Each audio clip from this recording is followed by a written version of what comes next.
इस नुक्कड़ नाटक के माध्यम से हम सभी किसानों को बहुत ही पटना से आए हुए जितने भी नाटक बंधु हैं बहुत अच्छा से हम लोग को जागरूक किए।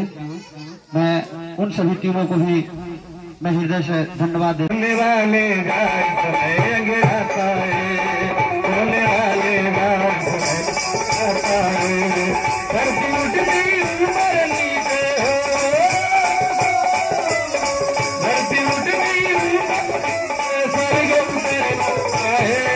नाम खबरी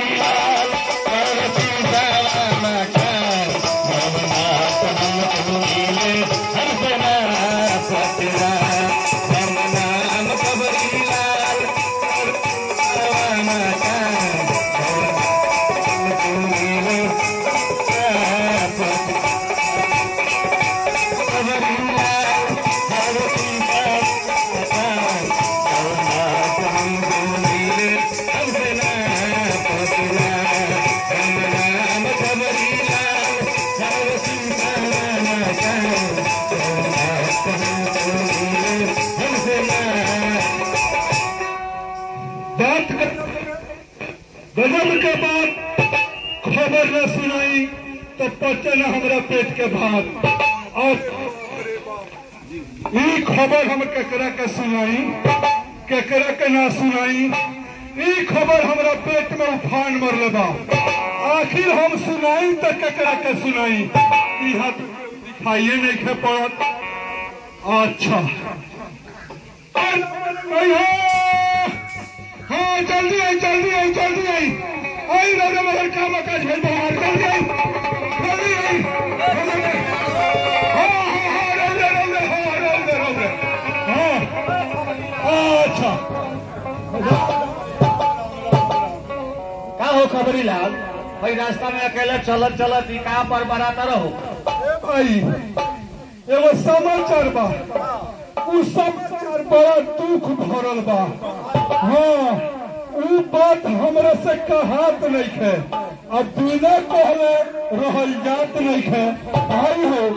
माने उ खबर तरह से हम ना कहे, हमरे कोहे में तू खबर ना कहब हमरो से ना कहब तो इधर जल्दी हमरा यहाँ रहला से कौन फायदा बा। हाँ झूठो के चलला हम चलत आनी।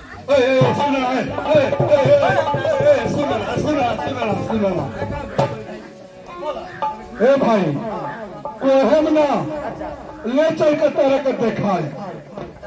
हाँ चल कर देखो, सोचो समझो बूझो ऊपर विचार करो, ठीक बा। और तब हमरा से कहो। तू चाहत आंखों देखा घटना एगो देखावे माने सही घटना। अच्छा ई घटना हवे सुंदरपुर गांव के, चलो देखावा। हाँ चलो चलो चलो।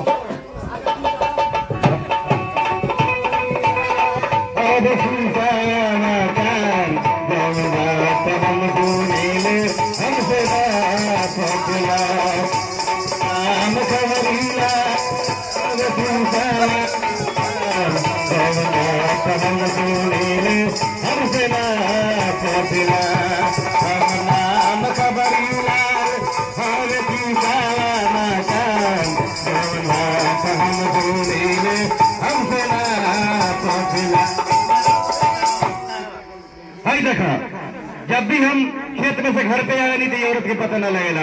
लड़मुनिया के बाद माई बारू हो अबे हम अपना खेत में से खेत के जो फसल होला हुआ उसे इसके जरा के आवत नहीं हमारा खेत में काम गई के आई औरत के घूमला से फुर्सत देके आज बड़ी उपाय करे मैं लड़मुनिया के माई। अच्छा सब देखनी हमारे घर देखनी कहने गई हो हमारे घर में देखनी हो। लड़मुनिया के माई हो लड़मुनिया के माई हम देखनी और चौकुआ नहीं खे और चौकुआ पर वो झोड़ा ले लियो और फुटबॉल चल जाता लियो बस पकड़े झोड़ा लेके जात लियो यानी कि खिसिया के डरा लेके जात लियो। ए भाई 4-5 दिन पहले बोला के नील में मना होने के फिर भाव जे बड़ी बस पकड़े आज छोड़बे ना करे आज पक्का उपाय करे बबू तन लाठी दे तरो। हेलो साचो मरबा का हो। हां ए ललमुनिया के भाई हो लालमुनिया के माई आज बड़ी मार मारे छोड़ बना करो आज बड़ी पक्का उपाय करे। लालमुनिया के माई कहीं पता लगा था औरत के लालमुनिया के माई हो हम बनी है ना कहाँ कर घर में रहनी है पूरा गांव खो जाएनी और सभी लोग से पूछ लेनी केहू नहीं के बताओ से कहाँ बारू कहो तेरे घर में रहूँ राजू भाई कहो तेरे की बे वो तो रोड पर देखला नहीं है झोला वोला लेकर साइड खुशिया के भागे कर लिया राजू भाई इतना सही बोले नहीं का यानी कि राजू भाई हमने घर में झगड़ा लगा उतला लेकिन देख ला जगह लाठी लगा चलर नहीं हो आज बड़ी 4-5 लाठी तरह के मारती पानी मार के ना देखा कि हमें नैया चल जाता है देखा मार के देखा तू नैया चल जाएगी तू ना मनू नैया जाइबू ना मनू ठीक है तू नैया जा हम अपना ससुरारी जान चलो हाँ ये चल जाए और तू चल जा ससुरारी हर सब लड़का कहा जाइए सो लड़का अपना ममहर दिए सर कहाँ दिए सो पूछी के हाँ ये कह तरीके वो पूछी के कहने ससुरारी में हमारे केहू न पूछी सारा हक ही से इनके हमारे ये पूछो नहीं के हमारे ये सास नहीं की ससुर नहीं की साला नहीं की सराज नहीं की साली नहीं की के नहीं के हो ई कह तरीके पूछी के इनका थाहे नहीं है दिन भर में 3 बार इनके बहन हमारे लिए फोन कर हमारे मुंह खराब है खराब रहे तरह से बिया हुई भाग खराब है सुना खिसियाए के मतलब ही बा कारण ही बा कि हमने खेती से ही सारा आमदनी बा आ खेती में इतना खादर पानी बीज लगावला के बाद इतना मेहनत कैले के बाद हमने खेत में फसल मजबूत नहीं लागत आखिर कारण का बा तू बराबर को नालू कि हमारे नाक में के ना बनल कान में के झुमका ना बनल हम का करी बताओ गोबर देला के फसल के तरह रही है बाकी साल मकई होई त पायल बनवा दे अगले साल धान होई त कान में के बनवा दे कबो कुछ ना होला ई तो बात सही कहत रू ई बात सही बतार ई तारा के हर साल हम आश्वासन देनी ये फिर मकई बढ़िया उपज ले ली अब मनी बढ़िया होई त कान में के झुमका बनवा दे चलो मकईयो पे लिया देला फिर सोचनी अगले साल कि धान गेहूं लगाओ तनी बढ़िया मजबूत उपज ली तो बेच हम तक कान में के बनवा दे पायल बनवा दे चलो वो पे लिया जाता अब क्या करी बताओ अब का करी खेती करबो पारंपरिक ढंग से तार उत्पादन होई कैसे पारंपरिक के मतलब क्या होला भाई पारंपरिक के मतलब है पुरानका हिसाब से जौना हिसाब से बाप दादा खेती करत चला होत रहे वही हिसाब से तू खेती करबो तो तार उत्पादन होई कैसे ए भाई काठा में 5 किलो 7 किलो यूरिया डालते बानी सो ठीक बा 10 किलो के आसपास डीओपी डालते बा पानी पटाते बानी मेहनत करते बानी खेत के जौन अवशेष होला उ जरावते बानी अब क्या करी बताओ अब बताओ कहता कि हतना जब रासायनिक खाद का इस्तेमाल करबो तो तारा खेत के उर्वरक शक्ति बढ़ी ना दिन पर दिन तार खेत बंजर हो जाई तार उत्पादन कम हो जाई उर्वरक रासायनिक खाद के परित्याग करो और जैविक खाद के इस्तेमाल करो जैविक खाद के इस्तेमाल करबो और वो खेत के उर्वरक शक्ति दिन प्रतिदिन धीरे धीरे बढ़ते बढ़ते बढ़ जाइए तार उत्पादनों बढ़ जाये यानी कि रासायनिक खाद के उपयोग कम कर कम कर जैविक खाद के मतलब गोबर वर्मी कंपोस्ट केचुआ सब तू खाद जब खेत में तो तार उर्वरक शक्ति बढ़ जाये अच्छा बनल रही उपज बढ़िया होत रही अच्छा खेत के अवशेष हमने जरावते सो का कहिया वहाँ तरह खेत के अवशेष जरावते सो खेत के अवशेष जरा के और बड़का गुनाह करता रह तू अच्छा देखो खेत के अवशेष जरावत रहो अवशेष के साथे साथे तेरा खेत के मित्र कीड़ा भी वो अवशेष के साथे साथे मर जाता अच्छा खेत के फसल जो होला अवशेष के मतलब ये न होला कि फसल के जौन थोड़ा मोड़ा कचरा जौन बचला जैसे गेहूं के जड़ हो गए मसूरी के जड़ हो गए ऊख के पाता हो गए धान के पुआली हो गई सब चीज ना जरावे जरावला से जौन अवशेष जरेबो ओकरा साथे साथे मित्र कीड़ा भी जड़ जाई खेत के उर्वरक शक्ति खत्म हो जाई तार फसल ना होई दूसर का बात पराली जरावला से वायुमंडल दूषित होता प्रदूषण फैलता ये प्रदूषण फैलने से सांस लेने में तकलीफ हुई तरह तरह का बीमारी हुई यही से पराली जरावल कानूनन अपराध बा सरकार के खातिर कानून बनाने बा कानून बनाने बा कि खेत के फसल जौन होला ओकर अवशेष जरावल जाई त कानूनन जुर्म में फंस जाई कानूनन जुर्म में फंस जाई अच्छा एक और बात बताई हमने के बीज के दुकान से बीज लियावत तनी सो आ खेत में लगावत तनी सो पता ना उ बीज कैसन का मिलता या आधा जमाता आधा फेलिया जाता तहार काम हम जानता नहीं। अच्छा। तू जइबो फरवरी में खेत तैयारी कर देबो और दौड़ जेबो बीज भंडार में। अच्छा।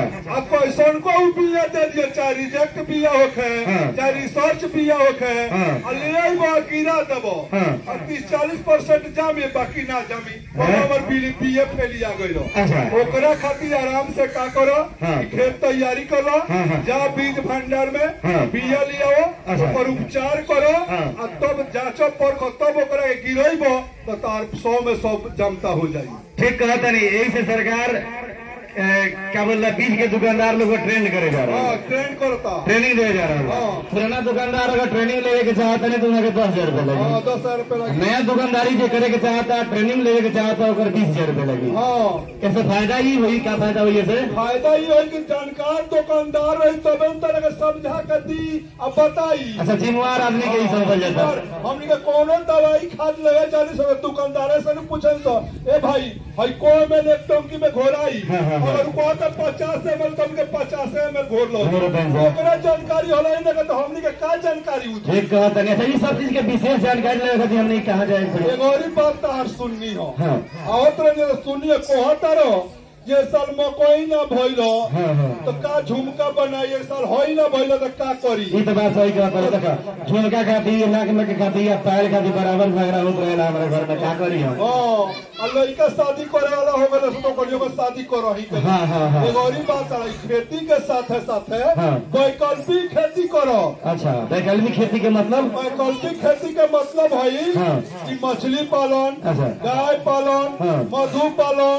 बकरी पालन, मुर्गी पालन, मशरूम के खेती, इहो खेती करबो इहो खेती करबो मिला कर तब विकास होई। ठीक कहता नहीं, बेकार के समय हमने जो बचेला उस समय में ये सब काम कर जाए। ओकरा जब समय बची तो ही कल जाए, वैसे समय बची तो ही कल जाए और दोनों साथे साथे होत रही। अच्छा, तो ये सब चीज के विशेष जानकारी लेवे खातिर कहाँ हमने के जाई? ये सब चीज के तरह विशेष जानकारी लेवे होके तो तरह पंचायत के कृषि सलाहकार साहब बानी। अच्छा, कृषि समन्वयक महोदय बानी, वहाँ से जाकर भेंट करो और बारीक रूप से खेती बाड़ी के बारे में वहाँ के बता दी। ठीक है, वहाँ का समझाओ रास्ता पर चलबो, बताओ रास्ता पर चलबो तो तार उत्पादन अपने आप बढ़ जाएगी। वाह, तो हम काले चलता नहीं चल के सब चीज पर आए लेके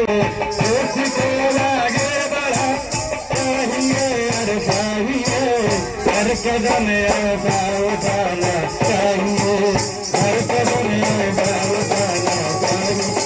ला ला ला ला ला ला ला ला अपनी बहनी होई कि ना होई, अगर काजल कहाँ बिया कुछ था निकला गन, कुछ पता नहीं चले कहाँ बिया ए कहाँ पारू हो।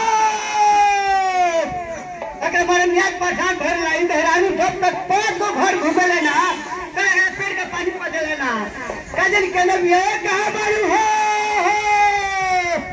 सोने सोने नलकुआ पता नहीं कहाँ चल गई बा रे दुनिया रे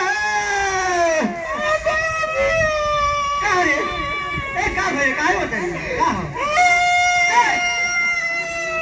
कहाँ बताइए चुप कहाँ भाई बताओ। माई से बदले की चल खेत में बाबू अकेले गइल बड़ा। हाँ, माई लगला कि हमारा जगभाई कहाँ बिया रे? कहाँ तो नहीं बिया घर बिया चल बताओ बोला अब ना तो लगी मारा ना मारी तो छल चला घर बोला माई रे देख काम दे रे माई माई माई रे क्या कहते हैं? लड़का के काम मालूम हो तू क्या हो लड़का के मारा हमरा? वो तो जाता है बैठ के ताश खेलत रहता नहीं, एक माई पेड़ कर रहा हो तो बोले करा चल माई खेत में धान रोपे। हां, तो धान रोपा जे कहां से खाना चली, भोजन कहां से आई बताओ पहले। वो तो कोई से अंदर कर कराते खाली घर में घुसे नहीं, बोली क्या खाओ? हम कर करानी, हम कौन होई बनी, हम बचाई होई बनी। चलो खेत में गए नहीं ये तैयार हो गए खेत नहीं भाई ओ काम करा दिया पहले पाइप निकालो लोग 3 जना पाइप बिछाओ खेत में और पानी हो जाओ ठीक है। अब पहले उन्हें गावा ले आई तो कच्ची कच्ची भोजन पानी भाई आई तो का कही मछली चावल बनी, मछली चावल और सरकारी लोग खाने का बनी खीर पूरी। अच्छा ठीक है, पाइप बिछाओ एक अंगे पे दे दी अच्छा भाई बहन लेके फेंका कुर्सियां लेके सब कुछ कहते हैं भाई लोग 7 बजे हमारे द्वार पर वो समाज चला पहले हम कागज लेता ही आगे भोजन करे बा और फिर भोजन लेने जाए मैं खा रहा हूँ चल पत्रिका चल बिछाओ हंडी कहाँ मरे अब पानी का मशीन में तेल डाल भाई मशीन में तेल बा हाँ चल हंडी कहाँ मरे अरे बाबू यहाँ क्या बारी है कहाँ मरे ना मशीन में तेल कहाँ मरे हो जाए हाँ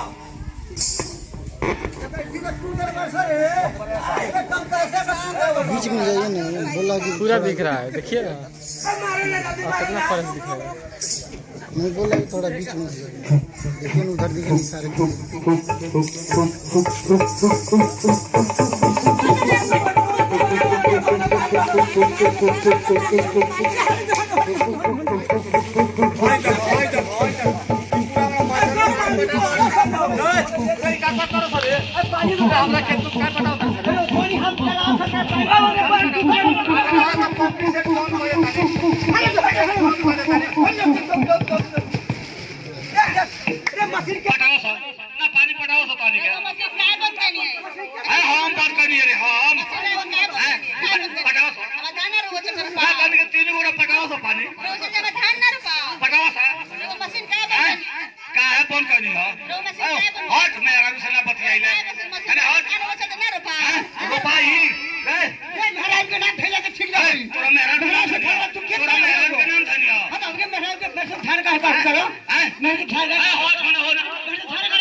मशीन हमार पाइप हमार पानी हमार खेत हमार बेटा हमार मेहरारू हमार और मरचा पटाई हमार पानी लग पूरा मरचा में तक पानी लग गई बाबू हमने क्या पैसा बोल बाबा 2 कट्ठा में 6 घंटा मशीन चला रहे बैंक साहब जैसे पानी हटाओ लागल होते जाके मशीन बंद कर हम देखो खेत में कितना पानी पटा देबो उन पर पानी पटा देबो उसे कोनो मतलब नहीं है वो पौधा 30 से 40% ही पानी ली और बाकी पानी जमीन में रिस के बर्बाद हो जाए बर्बाद करे भाई सुना मुखिया जी का कहले बारी घरे घरे नल जल लगा देले बारी एक मेहरान का कहली भी चोटी तुर के फेंक दिल बिया लकड़ी लगा दिल बिया पानी पर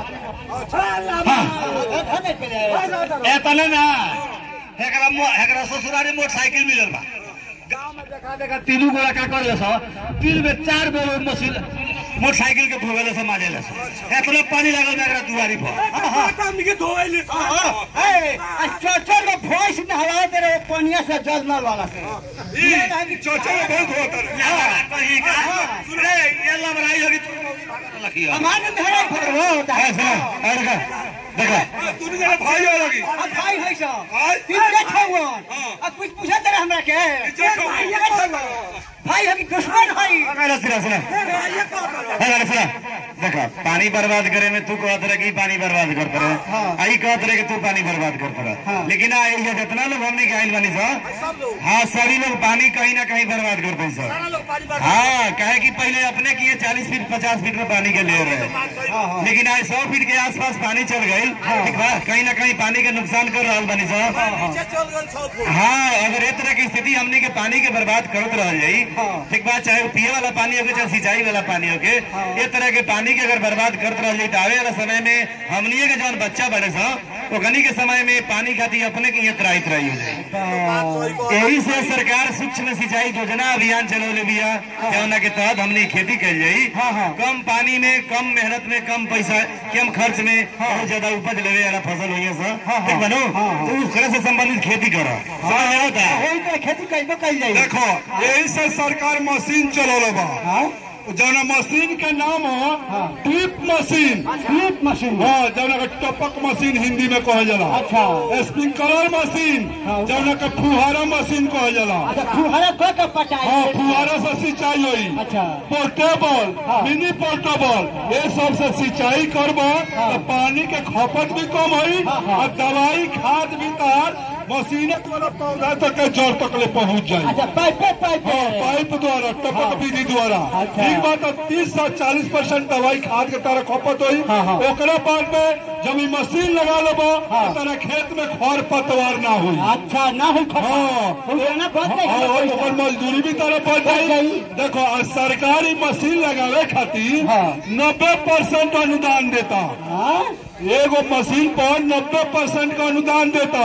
100 रुपए में 10 रुपए तहार लगी और 90 रुपए सरकार लगाई, ठीक बा। और 3 साल देख रेख करी मशीनिया के, बढ़ल बिगड़ल सब 3 साल तक ले देख रेख करी। हमरा मिल जाइए अकेले को आधा एकड़ तारा जमीन हुई तो तारा मिल सकता, लेकिन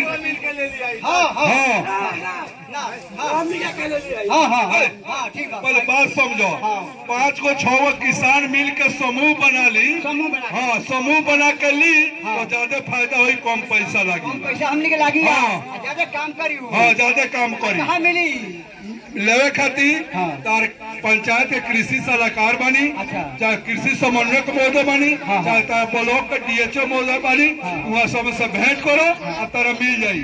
एक और बात बताओ, प्रधानमंत्री सम्मान निधि मिलेला तारा 2000 रुपया?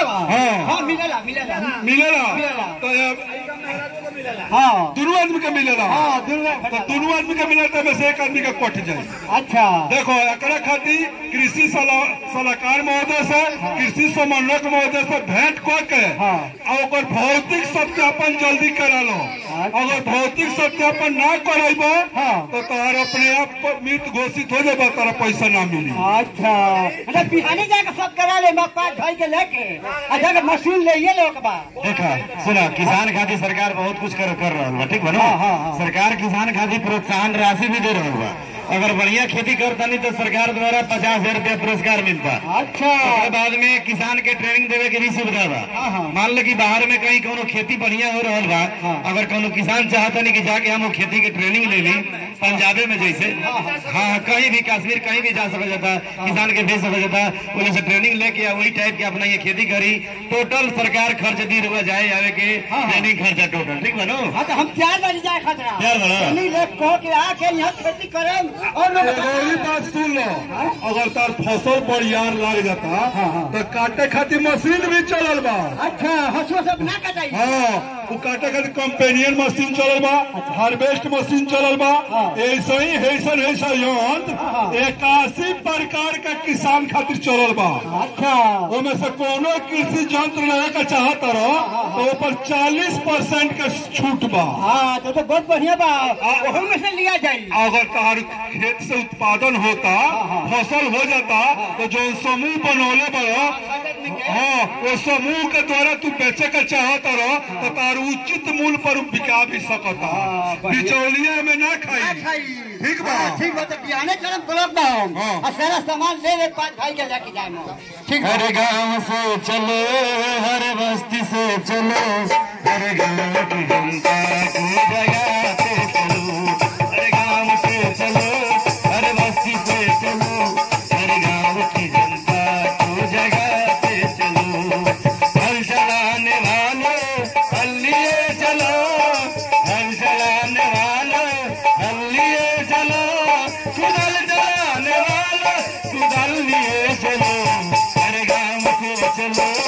अरे बस्ती से चलो, अरे गाँव की जनता उस जगह पे चलो। ला ला ला ला ला ला ला ला ला ला ला ला ला ला ला। कैसा ना समैया आइल, तेरा पौधा कटी गइल। कैसा ना समैया आइल, तेरा पौधा कटी गइल। पिए के पनिया गइल कतारा हो रामा। पिए के पनिया गइल कतारा। गोल लगिल है चिंतन बाबा। आनंद रहे हमार बाबू, जुग जुग जी हो। बाबा ई बड़ा दुख भरल गीत, बड़ा दर्द भरल गीत गाते हुए ई रास्ता पकड़ के जा रहल बानी, का बात बा बाबा? ए बबुआ, हम दुख भरल गीत ना गाई तो औरी का करी हो। हम देख रहल बानी कि ये धरती पर बहुत बड़ा संकट आवे वाला बा। बहुत बड़ा संकट आवेला बा। ई कौन चीज के संकट आवेला बा बाबा? बबुआ हो, अगर यही तरह पेड़ पौधा काटत जाई तो आवे वाला समय में बहुत बड़ा संकट आ जाई। अच्छा बबुआ हो, गांधी बाबा मर गईनी, एगो बात कह के गईनी कि धरती माता बारी नु हमनी के बहुत सारा संसाधन उपलब्ध करावेली, लेकिन हमनी के मानो, हमनी के इंसान अपना लालच में पड़ के अपना आवश्यकता के पूर्ति करे खातिर ई धरती माता के दहल संसाधन के दिन रात दोहन करत जा रहल बानी सो। ई तो बात सही कहा तानी बाबा। हमनी के पूरा पेड़ पौधा काट के धरती माता के हमनी के बिल्कुल खाली करत जा रहल बानी सर। बबुआ हो, हमनी के पिए के पानी मिलत तो बर्बाद करतानी सो। अगर देखे के होखे तारा तो चल के देखे राजस्थान में, चल के देखे मध्य प्रदेश के भोपाल में, चल के देखे छत्तीसगढ़ में। बूंद बूंद पानी खाती लोग तड़पता, पानी खाती हाहाकार मचल बा, फिर पानी नहीं खे मिलत। पानी मिलता तो बर्बाद करता नहीं सो। बाबा यही से लागत है कि मौसम बदल गईल बा। मौसम बदल गईला के चलते कहीं अधिक बारिश हो रहल बा, कहीं अधिक सुखाड़ हो रहल बा। कारण ही है बाबा। बबुआ, जहाँ बारिश होता वहाँ बारिश होते रहता, जहाँ सुखाड़ होता वहाँ सुखाड़ होते रहता। ई वातावरण बदल चुकल बा। बाबा एकरा के बचे खातिर कोनो उपाय बताओ जाओ। बचे खातिर एक उपाय बा बबुआ कि सब कोई मिल के अपना अपना नाम से कहेगो पेड़ लगाओ, आ ये धरती माता के सुरक्षित करो। जल जीवन हरियाली तबे होई खुशहाली। बबुआ हो, जीवन के जल के हरियाली के बीच में जीवन बा। अगर जल के हरियाली के सुरक्षित कल जाए तो हमने जीवन भी सुरक्षित हो जाये। सही बात कहनी है बाबा। बाबा अब हमने के यहाँ खुल गई रुआ, हमारा गांव में आके बड़ा बढ़िया समझौनी बतैनी। रुआ ये कहो को पेड़ कहता नहीं लगा के हमने के अपना नाम से, अपना नाती पोता के नाम से, अपना पोता पोती के नाम से एगो ना हमने के 4-4 गो 3-3 गो पेड़ लगाए सब। बहुत सुंदर बात कहले ये बाबू, ऐसे हमारा आत्मा तृप्त हो गई। ठीक चल है गोल लगे बाबा। भैया रोए बाबू के लाला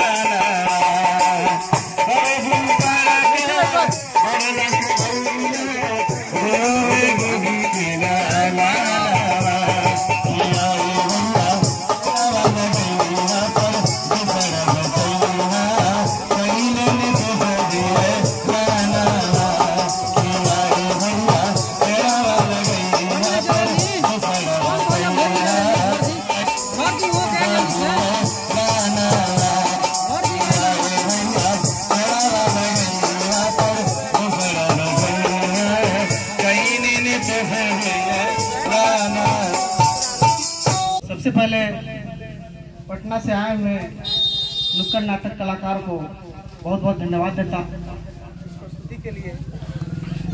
इतना अच्छा नाटक आप लोग के बीच पेश किया और इस नाटक के माध्यम से एक बहुत बड़ा संदेश दिया है।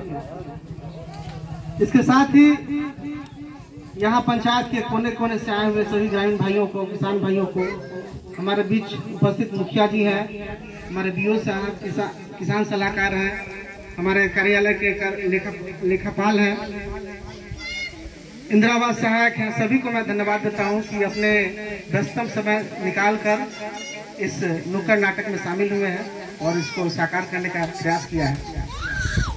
इस नुक्कड़ नाटक के माध्यम से जो भी संदेश दिया गया है वह बहुत ही महत्वपूर्ण है और उसको अमल करने की जरूरत है किसान भाइयों को, क्योंकि बदलते परिवेश में जहां तक हम देख रहे हैं सभी लोग महसूस कर रहे हैं कितनी गर्मी बढ़ी हुई है, 40 डिग्री से ऊपर तापमान है और बारिश नहीं हो रही है। तो ऐसे मौसम में हमें बदलते हुए कृषि वैकल्पिक खेती की तरफ मुड़ना होगा, क्योंकि हम लोग अभी पारंपरिक खेती कर रहे थे।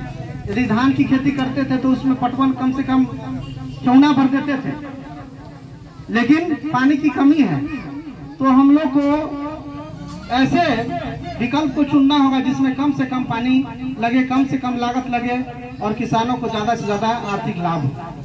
ऐसे इस परिवेश में हमें स्प्रिंकलर, ड्रिप इरिगेशन सिस्टम, जो जिसको टपक सिंचाई कहा है इन्होंने, उस सिस्टम को जो है सो यूज करना होगा और 90% सब्सिडी जो है सो सरकार देगी, उपलब्ध कराएगी। इसका ऑनलाइन आवेदन आप पोर्टल पर कर सकते हैं, साइबर कर सकते हैं। इसके साथ ही जो हम लोग अभी कृषि कर रहे हैं, जैसे ये गन्ना बहुत सभी लोग जानते हैं कि गन्ना बहुत अधिक मात्रा में यहाँ लोग उगाते हैं और गन्ना उगाने के बाद जो है उसका जो खरपतवार है, पराली जो है सो खेत में जला देते हैं। इस प्रकार ना करें, क्योंकि ऐसा करने से खरपतवार के साथ साथ मिट्टी में के अंदर जो है बहुत सारे बैक्टीरिया है, फंगस है, जो पौधों को नाइट्रोजन फिक्स करके जो है पौधों को उपलब्ध कराते हैं, वातावरण से नाइट्रोजन फिक्स करके उसको पौधों को उपलब्ध कराते हैं, तो वो सब मर जाएंगे। यदि पराली हम जलाएंगे लगातार तो वो मित्र कीट भी उसके साथ जलकर मर जाएंगे। तो ऐसे में उर्वरा शक्ति जमीन की दिन ब दिन घटती जाएगी। तो इस क्षेत्र में तो बहुत हो रहा है। हम लोग कई बार जो है देखे हैं, किसान से मिले भी हैं कि भाई खेत में मत जलाइए, लेकिन तब भी इस तरह का प्रैक्टिस वो लोग कर रहे हैं। तो यदि वो कर रहे हैं और पकड़े जाएंगे तो उन पर जो है सो अभी जो पीएम किसान सम्मान निधि योजना के अंतर्गत 2000 रुपया हमको दिया जा रहा है, वो बंद कर दिया जाएगा।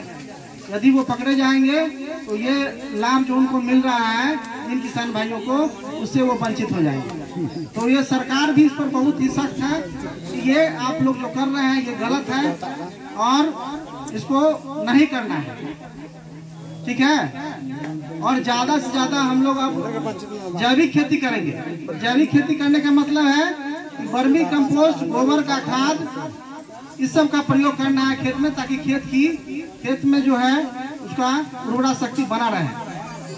लगातार जो है हम लोग फर्टिलाइजर, केमिकल फर्टिलाइजर दे रहे हैं, रासायनिक कीटनाशक का उपयोग कर रहे हैं, हर्बिसाइड का प्रयोग कर रहे हैं।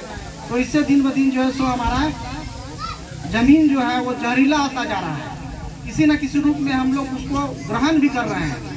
फल सब्जी के साथ साथ जो है सो हमारे बॉडी में भी केमिकल जा रहा है, ठीक है ना। तो इससे तरह तरह की बीमारी हो रही है। तो हमें अब बदलते कृषि को अपनाना होगा, वैकल्पिक खेती को अपनाना होगा। जैसे मछली पालन है, बकरी पालन है, पशु पालन है, मशरूम की खेती है, सभी चीजों को उन्होंने बताया है नाटक के माध्यम से। तो इस चीज को अमल करने की जरूरत है, इसको आत्मसात करने की जरूरत है। इसी के साथ मैं अपनी वाणी को विराम देता हूं।